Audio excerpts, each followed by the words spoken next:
Okay. Good Today morning. is like the Mondayest Monday. Yeah, I was just looking at your skin. You fared better than me. I feel like Yeah, I you got got burnt burnt. yesterday. I got burnt. I wore a lot of sunscreen too. So annoying. Did you wet your face and then not reapply? I think I only reapplied once in the time that I was there. So maybe Yeah. that's my problem because I was swimmins, you I know? mean, all in all, good times. Yeah, yeah. So for those that don't read the inner workings of our brains, Dr. Laura and I were at a pool party yesterday because we just can't get enough of one another. No, no. So it was a blast. Our kids had a lot of fun. Yeah. Everybody slept well except for me, but my son slept really well. Why didn't you sleep well? I don't know. Yeah. It had the recipe. To be fair, I went to bed at like 8 It p.m. had the because recipe. it had the recipe. Lots of outdoor times, lots of activity. Yeah, I don't know. Maybe because it was 8 and I didn't need to be in bed at 8 like a geriatric woman, but You know what it's like when kids overtired, undertired, don't sleep. It's like correct. you're that kid in I'm that that scenario. I'm that kid. Yeah. So today I wanted to talk about a couple things. I don't know if you saw the notes that I made for this discussion, but if I not, did in fact. surprise. First thing that came up is there was an article posted on Global News on July 26th, and the title is Metal Fibers May Be in These Multivitamins and Supplements, according to Health Canada. Doesn't And sound so good. I wanted to bring it up because I think this speaks to a lot of things that I talk to my patients about all the time, mainly looking at, all supplements are not created equal. And when we're looking at, quality, it does matter. And so I wanted to just go through and I also wanted to just inform the public also, because if you didn't hear about this and you have one of these supplements. And I was just going to say, a lot of these names are very big names made in Yes. mass quantities. So, guaranteed, probably some of you do have some of these things at home. Yep. So I'm just going to go through. So a couple of the brands that we have here are Kirkland, Life, Weber Naturals, Wellness by London Drugs, Equate, WellQuest, Veggie Day, and Natural Factors. And this actually to me was a little bit shocking because Natural Factors is a brand that is, I would call it the lowest tier on the professional type of, line. It's like the Okay. lowest, like the most affordable option where I'll say, like I take the Natural Factors melatonin. It's Right. a dissolvable peppermint flavor. I don't necessarily take anything else from Natural Factors unless it's like a magnesium citrate. I don't do any herbal formulations typically, but that Right. doesn't mean that I haven't said, to a patient, take this one over this one because this is kind of like the lowest of our high quality supplements and it might save you a bit and still get you the outcome. And that's important, right? Because some of our patients, we can see that they're trying to do their best to prioritize their health, but at the end of the day, all of these things do add up, right? So this Yeah. might be a reasonable stop for you to try to make some cost accommodations. So yeah, this sucks actually. The first thing I'm going to say is it's a lot of B vitamins randomly. Yeah, Um, I'm scrolling now. Actually, it is randomly. And I want to be clear, Dr. Ashley and I, huge Costco lovers. I tell my patients, I'm like, Huge. in fact, I want you to get everything that you own in your house from Costco, except vitamins, except supplements. Because I don't like Kirkland supplements for, this reason. It's like, let's not buy our supplements, from the same company that makes bulk ketchup, right? That's funny, but you know what? On the flip end, so I Yeah. also want to think like some of our listeners, right? And like the average consumer, because we obviously have a leg up in some of this. I think a lot of people would also assume though that Kirkland being that kind of like well-known branded brand that's known, across North America so heavily would likely also have a very robust testing type process or really keep a tight eye on what they're manufacturing. So I You'd think a lot of think. people go to Costco and they're like, Bible, this is probably going to be just fine because Costco only carries one or two brands of Yeah. various things. And oftentimes Kirkland things are like you said, everything else in the store is reasonable quality, Yeah. right? So in their minds, why would the supplements be any different, right? Totally. And I was actually going to when I was looking at this yesterday, I was going to say, you know what? So brands that I commonly recommend: MediHerb, Metagenics, NFH, AOR, CanPrev. Again, CanPrev is one of the like lower tier ones. Right. Cytomatrix. But what you'll notice is none of those are on this list. Specifically, the higher ones like MediHerb and NFH. You are going to pay more for those, but they are third party tested, every single batch, so we can with confidence say, I know that this product is different than this product, and it's going to be effective, and it's going to be safe, and it's not going to include X, Y, and Z. And that's one of the reasons why I make those recommendations. Like Designs for Health, I've never seen on this kind of list, but again, Right. these are not the ones that are most readily available. A lot of times, specifically some of the supplements I'm using with my patients, I will often have to say, you are either going to have to get it on full script, like through me, through the dispensary that I use, or you'll have to go to very specific health food stores. Like Healthy Planet, for some reason, tends to carry everything, but we're here in Barrie. We don't have a Healthy Planet. Healthy Planet is more like GTA centered. Right. Nature's Emporium tends to be pretty good. What's the one in Aurelia? Oh, I'm I not, can't. yeah, unsure. If anyone's on Instagram and knows a big what's the name? It's tip of the tongue syndrome in Aurelia, but that was a good one too. Sometimes you'll have to go there to get it. But my point is they're a little bit harder to find, and that's a barrier to some people. For sure. You know, I have patients who are like, most people these days are really comfortable shopping online, but I have some patients who don't want to. So now we're like, okay, how do we outsource so that this person can actually find what they need? And a lot of times I'm like, I want you to take a very specific product you're not going to find at your, local health food store. And the other thing I tell my patients is, and we've talked about this before, is when you are looking at, Walmart, let's say, right? And you're going in the cereal aisle. Why are the healthier cereals way at the bottom or way at the top?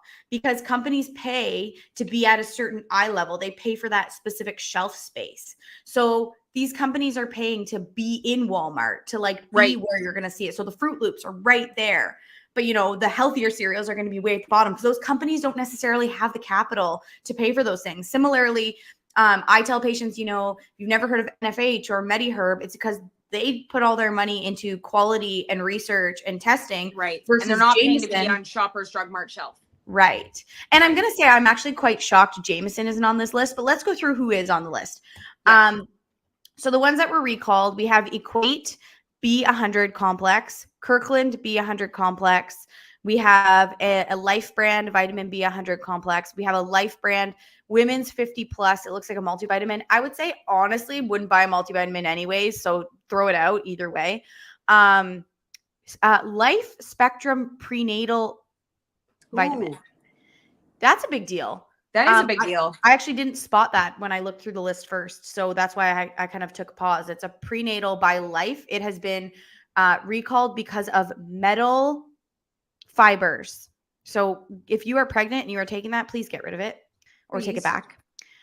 Life B, like a standard Life B complex with vitamin C. Natural Factors. I'm really hurt by this because now I feel like really hurt. I feel like I don't have a lower tier, affordable, easy to find professional brand to recommend anymore. Yeah, I mean, honestly, like such is life kind of, because I find that we're hearing more and more about this with foods and such too, right? So I feel like this goes in the same category. Like if you go with the lower quality prepackaged foods, it's like I don't know that we have a right to be super upset when there's additives and weird stuff in it. Like I think we know better, right? If you want to buy the processed cheese, you can't get upset if it's like one chemical bond away from plastic. Like we have to just know that at this point, right? Yeah. I don't know. So Natural Factors, we have the high potency B complex. We have Revitalax, which is a product I've actually never used, but it says intestinal rejuvenation formula. So I don't even know what's in it, but I've never used it. Never heard it sounds of it, like anti-aging cream for like your insides. I feel like I don't love the name. Natural Factor Super Multi. Again, wouldn't use it anyways. B100 by Option Plus. Never heard of it. Another one, multivitamin and minerals, Women 50 Plus by Option Plus. Again, throw it in the garbage. Multivitamin for Women 50 Plus. What does that even mean? It's generally like a sprinkle of whole lot of nothing, honestly. Yeah. We have another Option Plus multi and Option Plus prenatal multi. Ooh. Ugh.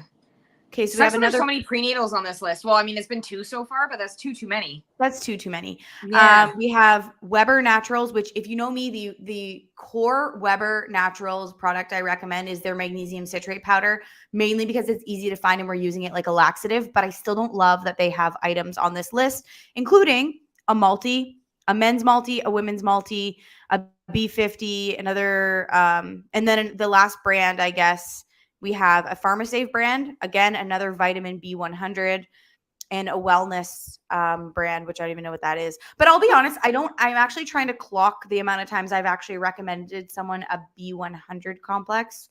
Well, I'm confused. Did the whole world short out and add metals to just the B complexes? Like, Well, I feel like what I'm gonna go and assume is that we've just found out that all of these brands are created in the exact same facility. Yeah, that's what I was wondering too.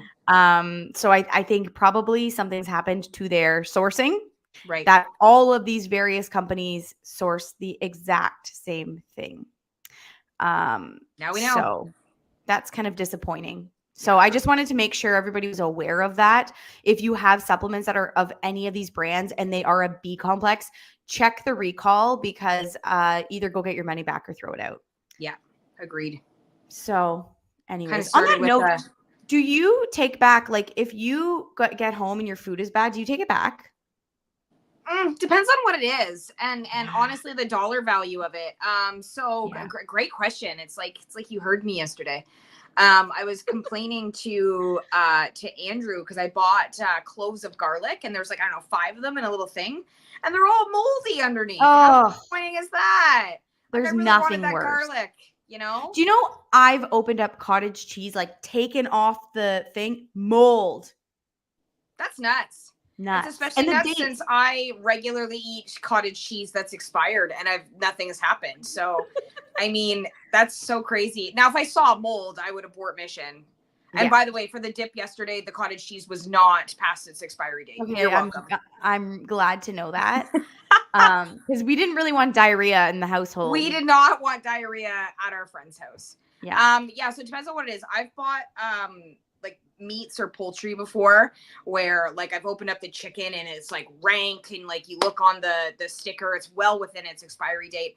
That'll take back, because like that I could have spent $30 on, right? The garlic, I'm like less inclined to, because I'm like, oh, I gotta get in my car, I gotta drive to the grocery store for $2. You know, it's just not really worth my time or energy. But if I spend $30 on chicken, you bet I'm going back. You know what? I'm so bad for that, because I'm a convenience girly, and like it wastes me a lot of money, if I'm being very honest. Like, I got these chicken drumsticks from Costco and I opened them and they had a smell, and I threw them in the garbage. Laura, I know. That's a lot. Guaranteed that sleeve was like $30. I know. Oh what my a God. waste. What a waste, right? So anyways, but I said to Luch, I'm like, do you want to take it back? He's like, I'm not going. I'm like, okay, garbage. Oh my God, next time call me. But then I get like 4 of the drumsticks. Can we like make a deal on this? Like, I will be your returner, but like there needs to be some interest, you know? Interest in the form of poultry. At that point, you could have returned it and got the money. True.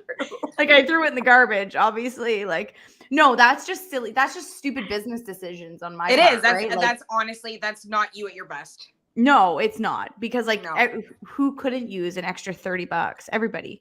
Yeah, for sure. So we'll put that on the list of things to work on and grow.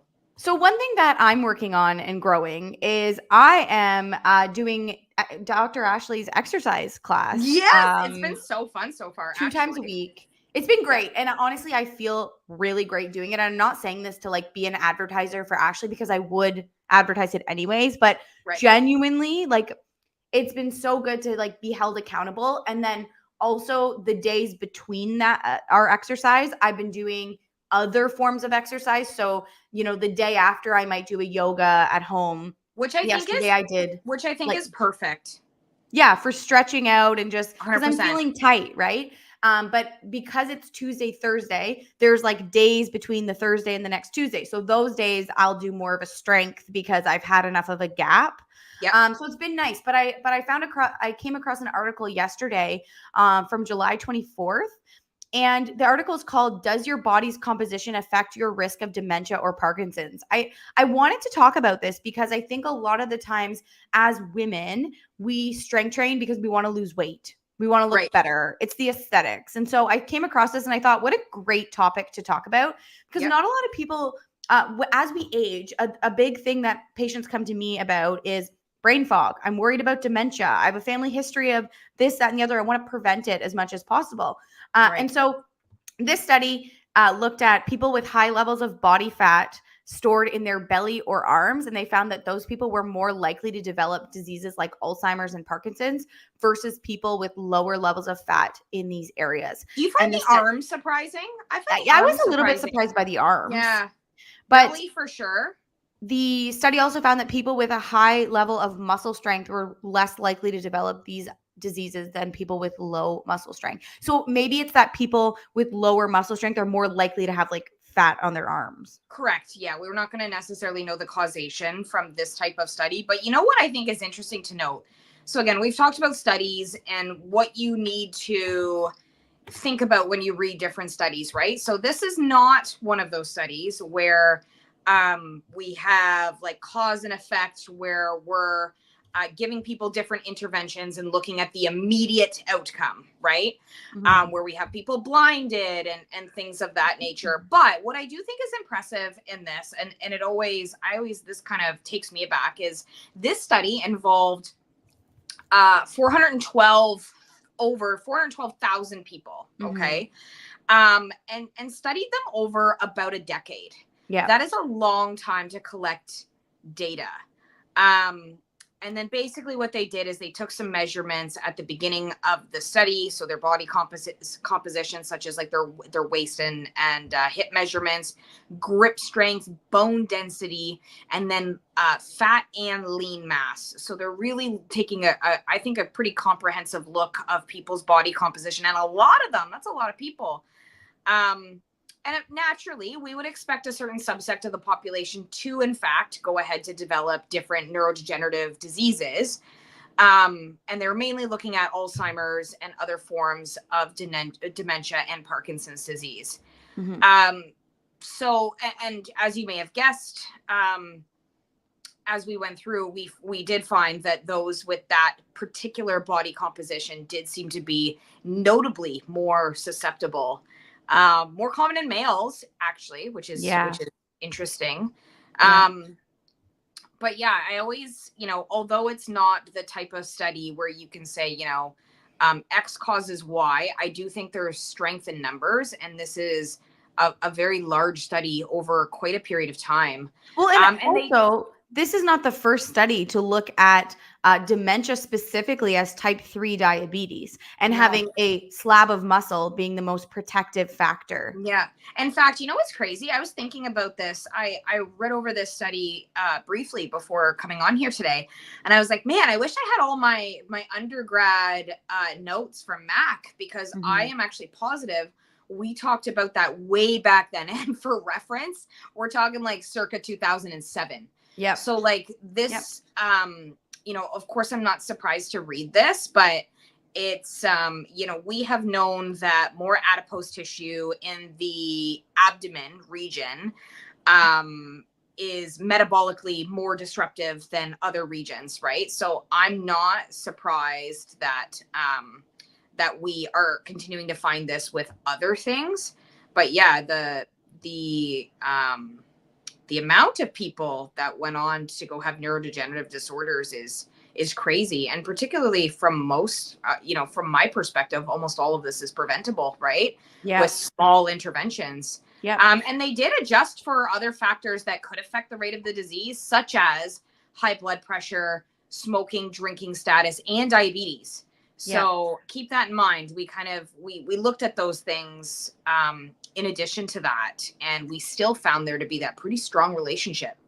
I just like kind of to conclude, people with high levels of arm fat were 18% more likely to develop those diseases versus those with low levels of arm fat. And those with high muscle strength were 26% less likely to develop the diseases than those with low muscle strength. And I just think, I wish as a society we could just switch the conversation to working out for weight loss, to like towards working out for strength and working out for better memory as you age. Correct. And for like, when we look at all the research, when we look back at COVID, the research was very consistent that your most protective factor was a slab of muscle. And I was so sick and tired of seeing obviously the news overinflates things and we could go on forever about it. But what I kept seeing consistently was otherwise extremely healthy person, X, Y, and Z. And yes, there are the outliers where they were very healthy and really suffered poorly. However, the average person is not healthy. Correct. Like, and we don't want to hang our hat on being the outlier, right? Right. Generally, you're a part of the average. Sorry to tell you, That's what the and average at the end of the day, when we link these two things together, so we see all of these protective major health benefits, and do you want to have fat arms? Right. Question mark. Why don't we just accomplish both? Two birds. Yeah. Love it. Yeah. And I think that, again, like, if you are looking to get stronger, you need to lift weights and you need to like be doing it in a way that's going to be structured and not lead to injury and all of the things. So contact Dr. Ashley, because it goes so far beyond, weight. And I just feel like one of my favorite things to do, because it's really over the course of my career, I'm so struck by how much we can accomplish with so little. For those that don't know, so I run a bunch of these structured programs in Simcoe County, ranging from, postnatal exercise series that has a strong focus on core, pelvic floor, modulating vertical impact forces. But also I work one-to-one and remotely with people to try to find ways for them to bring strength training into their lives with the resources they already have in the homes that they already live in, right?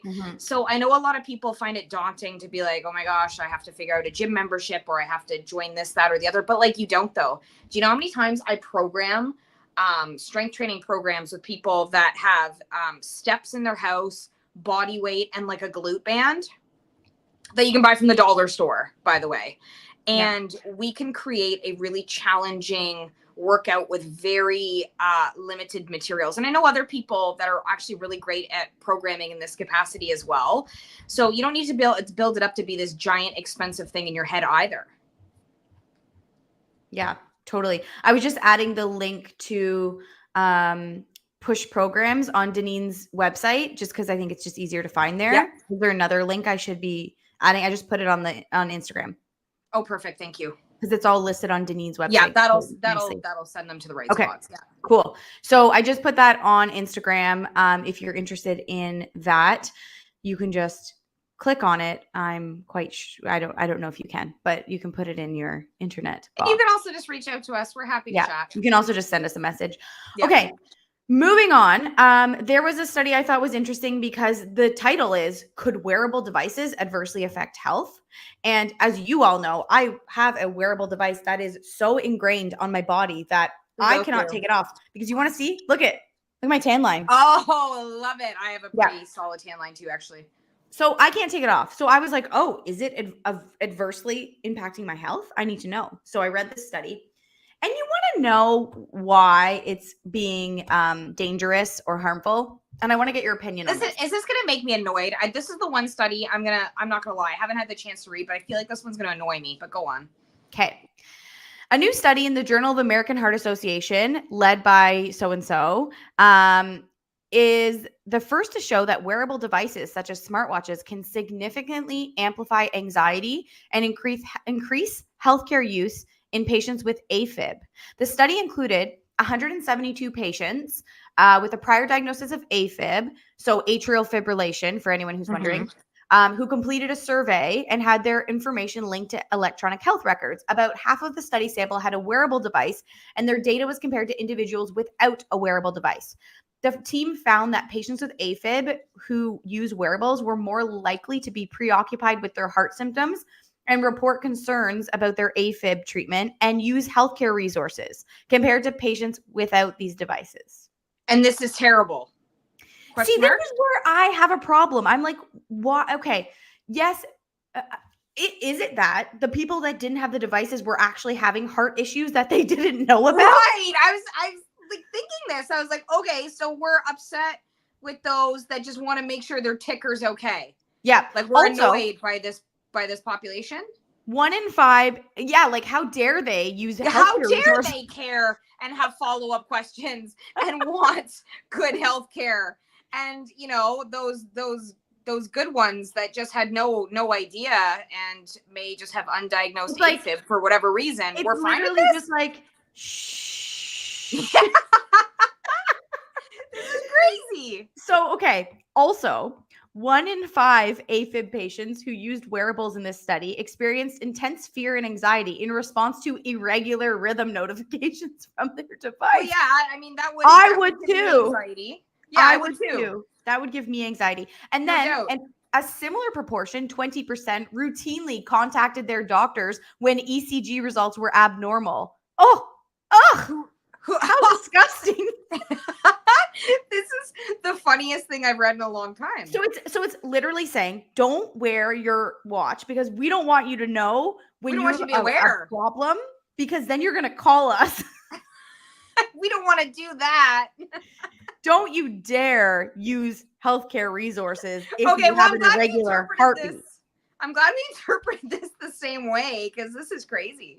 But this is what they conclude. It's unclear if they actually need to see a doctor due to alerts. It was also unclear if the reported anxiety contributed to a worsening of symptoms, although anxiety has been a well-documented contributing factor for AFib.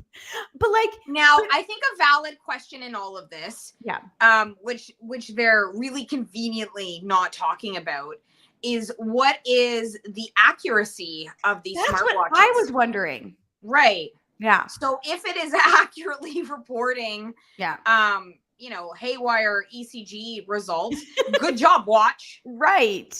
Good job to send that person an alert to then notify their primary care provider about following up on that. Now, where I could see this being a problem is if it is, unnecessarily going off, causing undue stress to the individual, causing, undue costs to the healthcare system, then, but you know what? I have a funny feeling this is one of those things where if that was what was happening, that would have ended up in the article. Totally. Because if it was inaccurate, if they said, 20% of these people contacted their doctors, and also we later found out that there was literally nothing wrong, why would this not be in the forefront of the article? Or why would the article not say, could wearable watches or devices save your life, accurate, causing spikes in anxiety? Right. So, totally.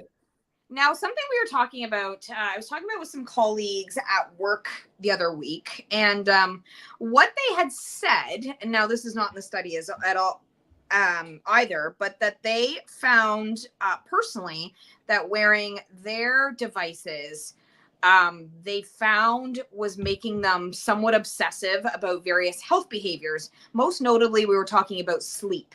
So they actually found that when they were, now again, this is like case report style, but when they did not wear their smartwatches to sleep, or they took, relatively regular breaks, they actually found that their sleep quality improved, subjectively, in their opinion. Right. So they found that that's interesting. That is interesting. And I mean, these are like a couple of people's opinions, so take it for what you want. But if that's the case, I think that the reasonable thing to do would be to take a break from wearing the device. Like, cool, you can do that. But I don't know if I could stand behind, from this article's perspective anyway, that wearable devices are adversely affecting one's health. I think that I spend so much of the day trying to convince people to get off their butts and get a little bit more movement, that I have a very, very simple Fitbit that more or less I just use it for counting my steps and just tracking my overall activity. It does track my sleep. But I find that to be really helpful just to get an idea of my daily activity. You know what, though? I will say so I know Garmin has had some issues with heart rate. So I know if I'm doing an exercise, sometimes my heart rate will be like 100 and then it'll go up to like 165. And I'm like, that's not what's happened right now. Like I No, you're know. not getting the readings in between or whatever. Yeah, I'm like, my heart rate isn't 100, and then the next second it's 165, and No. the next second it's 120. I know, I just know, I feel factually that's not true. And so Right. sometimes I do find there's a little bit of a jump, and kind of when I like move it around, it sets itself. And so I'm not particularly worried about that. But I do think, if you're looking at your resting heart rate, it is helpful because that's going to be more Yeah. consistent. And then also, I do find, from my personal perspective, I actually find I'll wake up and think like, oh, I don't feel that great. And look, and my sleep score actually aligns with that. So Yeah. I think even before I look at my sleep score, I know, like this morning I woke up and I was like, eh. And I looked at my sleep score and I was like, oh, I got it like a decent sleep score. But the days where I'm like, oh, I thought I slept all night and I just don't feel good. My sleep score is like 60. I'm like, oh, that makes you didn't sense. sleep all night. You don't feel good. Yeah. Fair enough. Yeah. So anyways, that's the topics for the day. I put the link for push programs in the Instagram chat. And then also, by the time this episode goes up, my webinar will be over. But if you are on Instagram, my free Fight the Fatigue webinar is on Wednesday. So I've also put that in the comments on Instagram as well. You can also just go to the link in my bio if you can't click, and you can register for free. It's Wednesday night and you'll get the recording. Anything else that you want to say? Closing thoughts? No, I don't think so. But I think that I definitely think you should register for that because a lot of the things that Dr. Laura and I talk about kind of go hand in hand. Like it is really hard to start a strength training routine when you are super fatigued, right? So I think that it's really good baseline information to get you started on your health adventure. Yeah, totally. Love it. Okay. And if you guys didn't check out our latest episode, it should be all up on your podcast app from last week. This conversation will also be up if you've missed the live or if you've seen a little bit of it. Will be up in wherever you listen to podcasts next week. Sounds good. Have a great Monday, everybody. Okay. Bye, guys.